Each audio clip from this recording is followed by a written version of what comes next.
नमस्कार, मैं Ravish Kumar. No, but come on, Rakesh, that's Sorry, I just cracked up. Nice to hear why they picked us for what truly is a landmark. दोस्तों, आज के date में NDTV एक डूबते नाव की तरह हो गया है जिसे तिनके का भी सहारा नहीं मिल पा रहा है। एक तरफ तो इनके दिग्गज जर्नलिस्ट वन बाय वन करके रिजाइन कर रहे हैं, तो दूसरी ओर एनडीटीवी का शेयर लगातार लुढ़क रहा है। तो आज हम इसी के बारे में डिटेल में बात करेंगे कि दरअसल एनडीटीवी के साथ आखिर क्या खेला हो गया जिसकी वजह से आज के डेट में एक डूबती नाव की तरह हो गई है। तो देखिए, हम सबको पता है कि अडानी ग्रुप उर्फ गौतम अडानी की हालत आज के डेट में पतली हो चुकी है, और पतली क्यों हुई है ये हमें और आपको, पूरे देश को, पूरे दुनिया को पता है। और अडानी ग्रुप का ही एनडीटीवी की भी नैया बड़ा ही डावाडोल है। एनडीटीवी की भी नाव डूबता दिख रहा है, लेकिन कोई तिनके का सहारा नहीं दे पा रहा है। पहले बात करते हैं मास रेजिग्नेशन की। जी हां, एनडीटीवी से मास रेजिग्नेशन हो रहा है, यानी कि धड़ाधड़ लोग इस्तीफा दे रहे हैं। हाल ही में एनडीटीवी में पहला रेजिग्नेशन हुआ सीनियर जर्नलिस्ट श्रीनिवासन जैन का। उसके बाद दूसरा रेजिग्नेशन दिया सीनियर जर्नलिस्ट निधि राजदान। तीसरा इस्तीफा दी एनडीटीवी के प्रेसिडेंट सुपर्णा सिंह, और चौथा इस्तीफा हुआ सीटीओ यानी कि chief technology officer Kanwaljit Singh Bedi का। तो इस तरह से एनडीटीवी में पिछले कुछ दिनों के अंदर अंदर मास रेजिग्नेशन हुआ है। वैसे हम सबको पता है कि जैसे ही अडानी ग्रुप ने चोर दरवाजे से खरीदा था, तो उसके कुछ ही समय के अंदर अंदर रवीश कुमार, जो कि एक वरिष्ठ पत्रकार हैं, उन्होंने इस्तीफा दे दिया था। उन्हें पता था कि एनडीटीवी का नैया बड़ा ही डावाडोल है, इसलिए उन्होंने पहले ही इस्तीफा देकर अपना रास्ता साफ कर लिया था।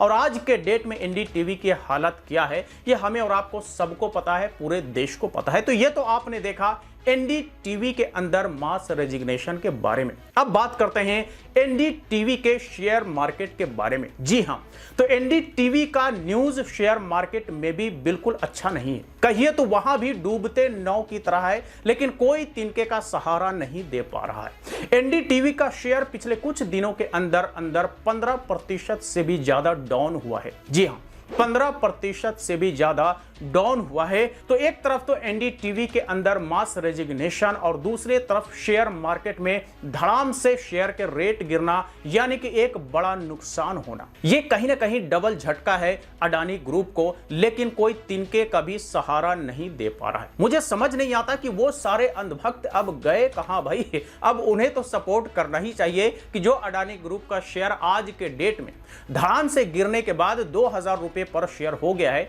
5-5 हजार रुपए पर शेयर ही खरीद लो भाई। अगर 1 लाख अंधभक्त भी शेयर खरीद लेंगे, तो मुझे लगता है कि अडानी ग्रुप को कुछ सपोर्ट मिल जाएगा। तो भाई कहां हो अंधभक्तों, अगर ऐसे समय में भी तुम अपने मालिक का काम नहीं आओगे, तो फिर धिक्कार है तुम्हारे ऊपर। तुम सिर्फ 2 रुपये वाले ट्वीट ही करोगे। अपने मालिक को बचाने के लिए 5000 रुपए का एक शेयर नहीं खरीद सकते?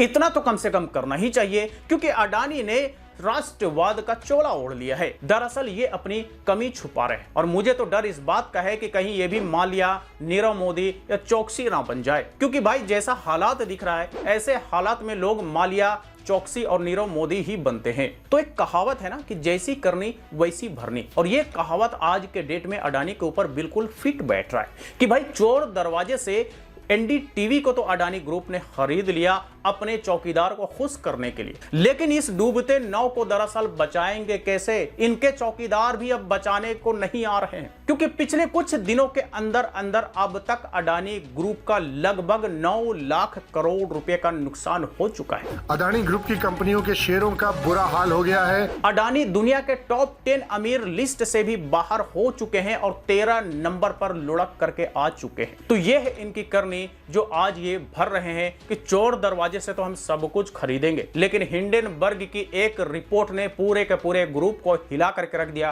तहस नहस कर दिया। और इसी अडानी ग्रुप के चपेट में एनडीटीवी भी आया, एलआईसी भी आया, एसबीआई और कई सारे बैंक भी आया, जिसका हजारों करोड़ का नुकसान लगातार हो रहा है। तो बस अब यह देखना है कि इनके इस डूबते नाव की नैया पार कौन लगाता है, कौन तिनके का सहारा बनता है। तो बस यही कुछ था आज के इस वीडियो में। इस पर आप अपनी राय हमें कमेंट बॉक्स में लिख करके दे सकते हैं। वीडियो अच्छा लगा हो तो लाइक करें, ज्यादा से ज्यादा लोग साथ शेयर करें। फिर मुलाकात होती है किसी नए वीडियो के साथ, तब तक के लिए इजाजत दीजिए, बाय बाय।